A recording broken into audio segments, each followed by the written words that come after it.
Ça fait plaisir, hein? Ça fait plaisir. C'est un travail que je fais par passion. Et voilà, c'est une passion pour moi. Comment tu avais commencé cette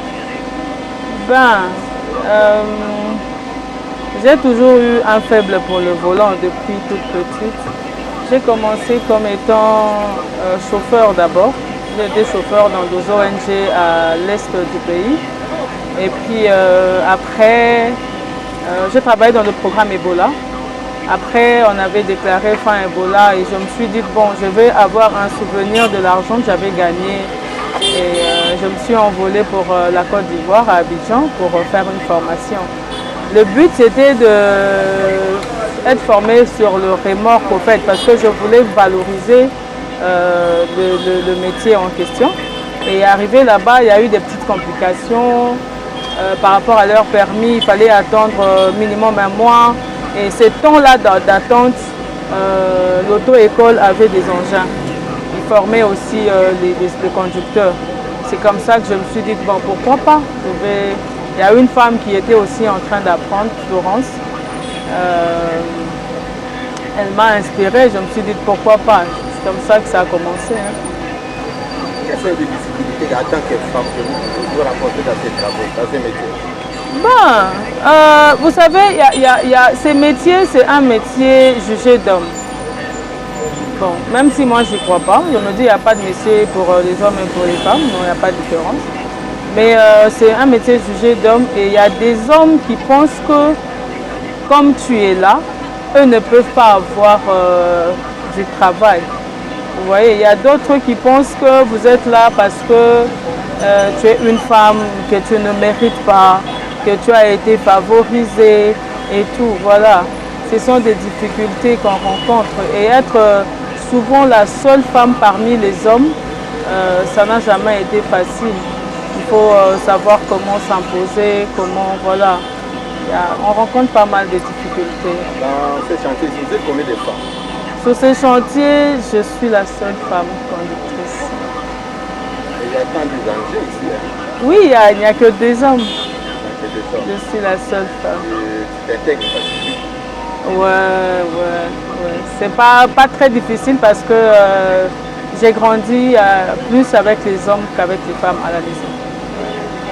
Qu'est-ce qui te fait que tu ne sois pas complexé, même devant les hommes, même devant n'importe quel âge? Qu'est-ce qui te fait? C'est le savoir-faire ou quoi? C'est le savoir-faire.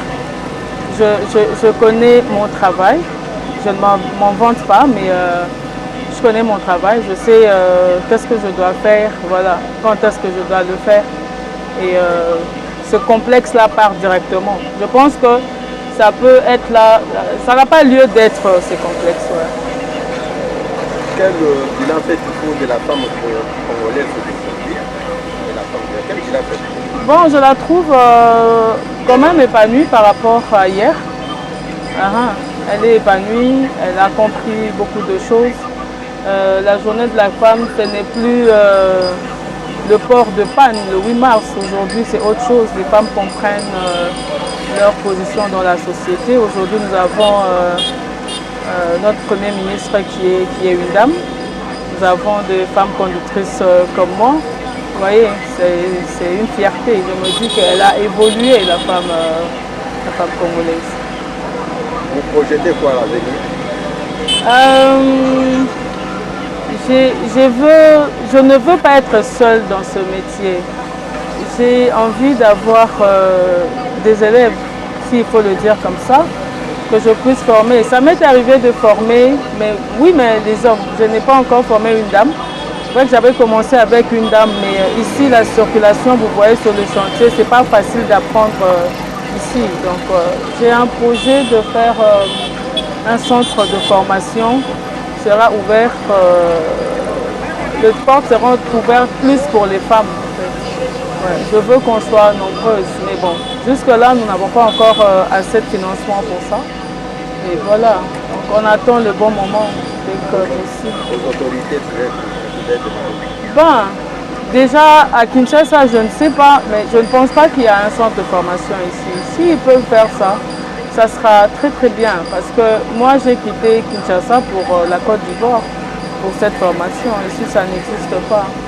Voilà, s'ils peuvent penser à ce côté-ci, ça va aider beaucoup de jeunes filles qui sont aujourd'hui en train de quémander, en train de faire la débauche. Ça va aider beaucoup de jeunes filles à retrouver le bon chemin. Voilà. La jeune fille au téléma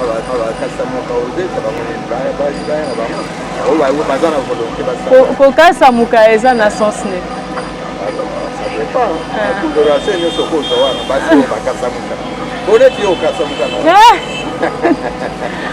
Ok, si c'est dans ce sens-là, bon, ngai naza na problème te.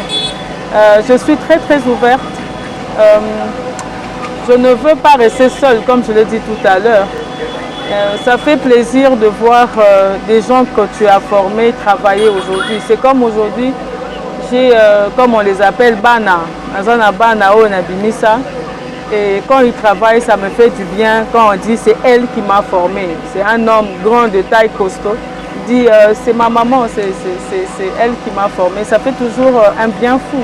Donc aux femmes, aux filles, j'encourage. Parce que c'est plus de volonté, c'est question de volonté, l'amour de ce métier, la passion et la patience. Ça va de pair, vous voyez. Ceux qui basent dans l'union sont simba parce que ngai pe na yekola qui personne